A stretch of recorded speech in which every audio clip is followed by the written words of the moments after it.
I can change your life forever today. ខ្ញុំនឹងចែកចាយអំពីបទពិសោធន៍ជីវិតរបស់ខ្ញុំហើយខ្ញុំជឿថាមេរៀននេះសាច់រឿងនេះក៏ផ្លាស់ប្ដូរជីវិតបងប្អូនដែរ I used to play in a rock band. I played solo guitar. ជីវិតខ្ញុំពីមុនខ្ញុំគ្រាន់ជាអ្នកដែលលេងភ្លេងនៅក្នុងចម្រៀង rock I wanted to be a superstar. ហើយខ្ញុំចង់ខ្លាចជាតារាមួយដ៏ល្បីមែនទែន But I grew up in the family where there's been a lot of alcohol abuse throughout my family for generations. ហើយខ្ញុំជឿថានៅទីនេះក៏មានគ្រួសារដែល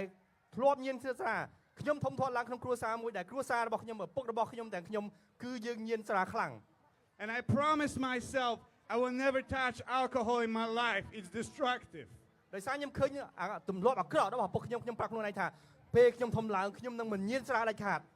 But when I turned 18, I started drinking as I was touring with the band, playing the rock music. There was alcohol everywhere. And I started drinking. I fell into the trap. ប៉ុន្តែនៅពេលខ្ញុំអាយុ18ឆ្នាំនៅពេលខ្ញុំចាក់ចេញពីផ្ទះហើយខ្ញុំចូលក្នុងក្រុមតន្ត្រីនោះខ្ញុំក៏ចាប់ផ្ដើមញៀនស្រាហើយញៀនខ្លាំងទៀត And one day I got drunk. ហើយថ្ងៃមួយខ្ញុំស្វឹងមែនតើ Next day I woke up in the morning and I felt like a failure. ហើយថ្ងៃមួយនៅពេលដែលស្វឹងខ្លាំងខ្ញុំភ្ញាក់ដេកឡើងខ្ញុំមានអារម្មណ៍ថាខ្ញុំគឺជាមនុស្សអត់បានការម្នាក់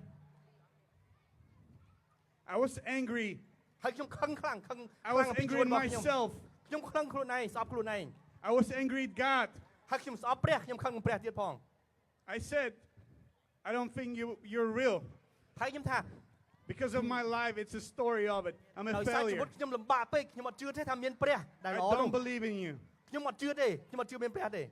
And full of anger, I went on a motorcycle. ហើយខ្ញុំពេញទៅកំហឹងខ្លាំងខ្ញុំក៏យកម៉ូតូខ្ញុំមកជិះយ៉ាងលឿន I took a fast ride into the woods. ហើយខ្ញុំជិះក្នុងព្រៃយ៉ាងលឿនបំផុត And as I'm driving full of anger and envy, ហើយពេលហ្នឹងគឺខ្ញុំមានអារម្មណ៍ថាខ្ញុំខឹងខ្លាំងហើយចំណែនហើយស្អប់ខ្លួនឯងខ្លាំង suddenly I crashed.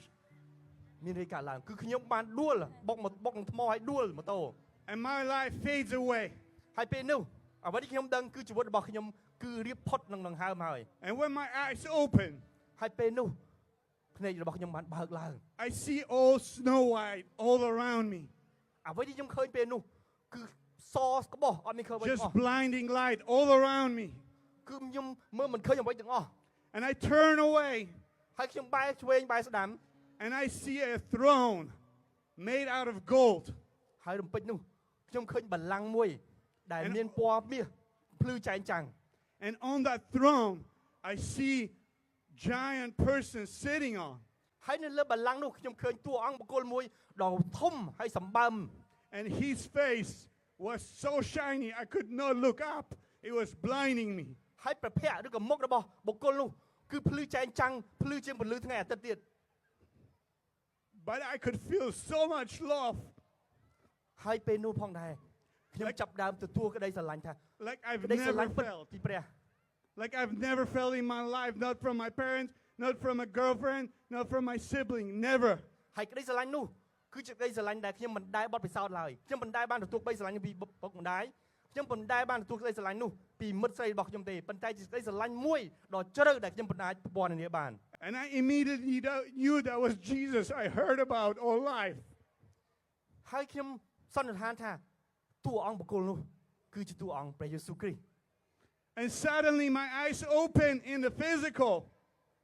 ហើយពេលនោះភ្នែករបស់ខ្ញុំគឺចាប់ផ្ដើមបើកឡើងហើយខ្ញុំមើលឃើញឡើងវិញ And I find myself in the middle of the forest in complete darkness. ហើយភ្លាមនោះអ្វីដែលខ្ញុំដឹងនៅពេលខ្ញុំភ្ញាក់ខ្លួនឡើងទើបខ្ញុំដឹងថាខ្ញុំនៅកណ្ដាលព្រៃម្នាក់ឯងដាច់សញ្ញាគ្មានអ្នកណាដឹងសោះឡើយ And I can't catch a breath because my lungs were pierced by my ribs that broke in an accident. ហើយអ្វីដែលខ្ញុំដឹងទៀតនោះគឺសួតរបស់ខ្ញុំទ្រូងរបស់ខ្ញុំគឺមិនអាចដកដង្ហើមបានដោយសារខ្ញុំបាក់ឆ្អឹងជំនីហើយឆ្អឹងជំនីនឹងចាក់ទម្លុះទ្រូងខ្ញុំចេញមកក្រៅ My brain was damaged and I lost my memory so I didn't even know what happened. ហើយខួរក្បាលរបស់ខ្ញុំប៉ះទង្គិចខ្លាំងរហូតដល់ខ្ញុំមិនចាំព្រឹត្តិការណ៍អ្វីទៀតឡើយ But all I knew that Jesus is real and I cry out to him in my mind. ពេលនោះខ្ញុំមិនចាំអ្វីទាំងអស់មានតែរឿងមួយគត់ខ្ញុំចាំគឺតួអង្គព្រះយេស៊ូវគ្រីស្ទដែលព្រះអង្គអង្គុយលើបល្ល័ង្កមាសហើយពេលនោះខ្ញុំយំដូចកូនក្មេងយំទៅរកព្រះអង្គ I said, Jesus, please save me. I know you're real. Save me. ពេលនោះហើយជីវិតរបស់ខ្ញុំជាលើកទី1ដែលខ្ញុំស្រែកថាព្រះយេស៊ូវអើយសូមជួយសង្គ្រោះទូបង្គំផងសូមជួយទូបង្គំផង And as my hand was lifted, but I Hey, could not have a breath. ហើយនៅពេលដែលខ្ញុំព្យាយាមលើកដៃឡើងខ្ញុំពិបាកដកដង្ហើមមែនតើ It was like an electricity spiraled through my hand into my lungs. ហើយពេលនោះអ្វីដែលខ្ញុំមានអារម្មណ៍ថាដូចជាចរន្តបានឆ្លងពីដៃរបស់ខ្ញុំហើយចូលទៅក្នុងសួតរបស់ខ្ញុំ And I catch a breath and I came back to life. ហើយរំពេចនោះខ្ញុំដឹងថាខ្ញុំចាប់ផ្ដើមដកដង្ហើមសារជាថ្មីហើយខ្ញុំមានអារម្មណ៍ថាខ្ញុំដូចមានជីវិតឡើងវិញដែរ And I crawl to the closest highway with the barely strength I had left. ហើយអ្វីដែលខ្ញុំដឹងបន្ទាប់គឺខ្ញុំវាកម្លាំងអ្វីដែលខ្ញុំមានខ្ញុំវាមករកផ្លូវថ្នល់ធំដើម្បីរកមនុស្សជួយ And somebody found me and took me to the hospital. ហើយអរគុណព្រះជាម្ចាស់ពេលនោះមានមនុស្សម្នាក់បានយកខ្ញុំឃើញខ្ញុំហើយយកខ្ញុំទៅមន្ទីរពេទ្យដើម្បីជួយសង្គ្រោះបន្ទាន់ And in the hospital they said there's so much internal damage you can die anytime. អ្វីដែលខ្ញុំចាំបន្តទៀតគ្រូពេទ្យបានសម្លឹងមកខ្ញុំគាត់ថាគាត់ម្នាក់នេះគឺខ្ទេចឲ្យគ្រឿងក្នុងហើយមិនដឹងរស់ឬក៏អត់ទេគឺគ្មានឱកាសរស់គឺតិចណាស់ And my father came to the hospital ហើយពេលនោះឪពុករបស់ខ្ញុំគាត់បានមកមើលខ្ញុំនៅមន្ទីរពេទ្យ and he said you need to repent for your life and give your life to Jesus fully and he will heal you right now. ពេលនោះគាត់ប្រាប់ថាឯងត្រូវតែលន់ទូបាបហើយសារភាពបាបហើយបែរចេញពីការអាក្រក់ខ្លួនឯងហើយទទួលយកព្រះយេស៊ូវគ្រីស្ទដើម្បីឲ្យព្រះអង្គព្យាបាលហើយទទួលសេចក្តីសង្គ្រោះពីព្រះអង្គ And I answer I can't. I'm a failure. He doesn't love me. ហើយខ្ញុំថាមិនទៅរួចទៅខ្ញុំជំនួសអាក្រក់ណាស់ខ្ញុំមិនអាចទេហើយព្រះក៏មិនស្រឡាញ់ខ្ញុំទេព្រោះខ្ញុំធ្វើរឿងអាក្រក់ច្រើនណាស់ And that night my body fell back into coma. ហើយនៅពេលនោះអ្វីដែលខ្ញុំដឹងរាងកាយរបស់ខ្ញុំបានคล้ายជារុក្ខជាតិម្ដងទៀត And my state was getting worse. ហើយស្ថានភាពរបស់ខ្ញុំគឺយ៉ាប់ទៅ It was worse and worse at high emergency. រហូតដល់គេបញ្ជូនខ្ញុំនៅទៅក្នុងបន្ទប់សង្គ្រោះបន្ទាន់ And next day I awaken again and my dad was there again. ហើយថ្ងៃបន្ទាប់នៅពេលដែលខ្ញុំភ្ញាក់ឡើងឪពុករបស់ខ្ញុំបានជួបខ្ញុំម្ដងទៀត And he said, "Son, you need to repent for your sins." ពេលនោះឪពុកខ្ញុំប្រាប់ថាកូនប្រុសល្មមហើយល្មមលន់តួបាបល្មមកែប្រែចិត្តទទួលជឿព្រះយេស៊ូវចុះ Surrender your life to Jesus ចុះចូលថ្វាយជីវិតរបស់កូនទៅរកព្រះយេស៊ូវចុះ and he will heal you. ព្រះអង្គជាព្រះដែលអាចព្យាបាលបាន And I knew at that moment that's my only option. អ្វីដែលខ្ញុំដឹងនោះគឺជាឱកាសនោះគឺជាជំរើសមួយតែមួយគត់ខ្ញុំគ្មានជំរើសណាផ្សេងក្រៅពីលន់តួបាបហើយទទួលជឿព្រះយេស៊ូវគ្រីស្ទឡើយ I felt like if I'm not going to do it, I will die that night. អ្វីដែលខ្ញុំដឹងយប់នោះបើសិនជាខ្ញុំមិនធ្វើការសម្រេចចិត្តលន់តួបាបទេខ្ញុំនឹងស្លាប់ហើយយប់នោះ And me and my father, we prayed together. I surrendered to Jesus. អ្វីដែលខ្ញុំដឹងខ្ញុំនិងឪពុករបស់ខ្ញុំ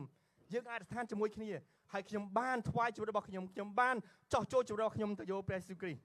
And next day, the doctor said, his condition is stable. There's no more emergency. ព្រឹកស្អែកឡើងដំណឹងល្អបានមកដល់គ្រូពេទ្យប្រាប់ថា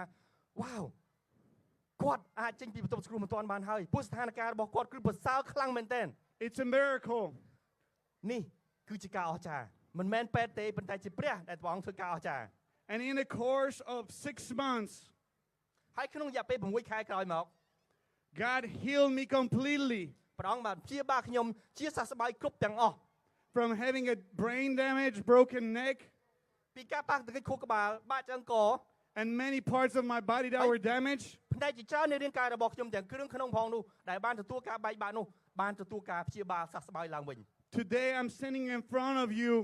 fully healed with no issues. And the most important thing, God freed me immediately from alcohol addiction. អ្វីដែលខ្ញុំនៅចូលនៅទីនេះខ្ញុំចង់ប្រាប់ពីបទពិសោធន៍ថាព្រះជាម្ចាស់បានព្យាបាលខ្ញុំហើយលើពីនោះទៀតព្រះអង្គបានដកការញៀនសូរ៉ារបស់ខ្ញុំពីការញៀនផឹកស្រាចេញហើយពេលនេះខ្ញុំជាមនុស្សមានសេរីភាព And it's been 15 years I'm alcohol free, never touched alcohol again, never had an urge to drink alcohol. ហើយរយៈពេល15ឆ្នាំហើយដែលខ្ញុំមានសេរីភាពពីការញៀនសូរ៉ាហើយ15ឆ្នាំនេះខ្ញុំមិនដែលនឹកឃ្លានសូរ៉ាសូម្បីតែបន្តិច And I've been following Jesus and I've seen many more miracles of what he can do and he can heal anybody. រយៈពេល15ឆ្នាំដែលខ្ញុំដើរតាមព្រះយេស៊ូវខ្ញុំឃើញការអស្ចារ្យជាច្រើនហើយខ្ញុំឃើញជីវិតជាច្រើនទទួលការផ្លាស់ប្រែដោយជឿលើព្រះយេស៊ូវគ្រីស្ទតែប៉ុណ្ណោះ So if you're here today and have any doubts in your mind, នៅថ្ងៃនេះបើសិនជាមានបងប្អូនណាម្នាក់នៅទីនេះហើយមានស្ថានភាពដូចខ្ញុំហើយមានការសង្ស័យដូចខ្ញុំ I'll tell you right now, surrender to Jesus. ខ្ញុំសូមប្រាប់បងប្អូនថាចូលហើយទទួលជឿព្រះយេស៊ូវគ្រីស្ទចុះ Give your life to Jesus, ថ្វាយជីវិតរបស់លោកអ្នកទៅលើព្រះយេស៊ូវគ្រីស្ទចុះ and He will heal you. ហើយព្រះអង្គនឹងព្យាបាលព្រះអង្គនឹងរំដោះបងប្អូនឲ្យមានសេរីភាព He will deliver you from any addiction. ហើយព្រះអង្គនឹងព្យាបាលបងប្អូនពីការញៀនអ្វីទាំងអស់ He will restore your relationship with your family. ហើយព្រះអង្គនឹងស្ដារឡើងវិញនៅទំនាក់ទំនងរវាងបងប្អូននិងគ្រួសារបងប្អូន He will restore your financial and social position and situation. ហើយព្រះអង្គនឹងប្រទានពរដល់ជីវិតរបស់បងប្អូនឲ្យបានពេញបរិបូរណ៍ផងនោះ Surrender your life to Jesus. Be safe and be healed. ដោយជីវិតខ្ញុំដែរបងប្អូនអាចជ្រើសរើសសម្រេចចិត្តទទួលជឿព្រះយេស៊ូវគ្រីស្ទឬក៏បន្តប្រឆាំងរស់នៅក្នុងជីវិតមួយពេញដោយភាពបែកបាក់នេះជាជំរើសរបស់បងប្អូន Thank you for listening to my story. ហើយខ្ញុំអរគុណនេះគឺជាសាច់រឿងអំពីបទពិសោធន៍ជីវិតរបស់ខ្ញុំផ្ទាល់ហើយជារឿងពិត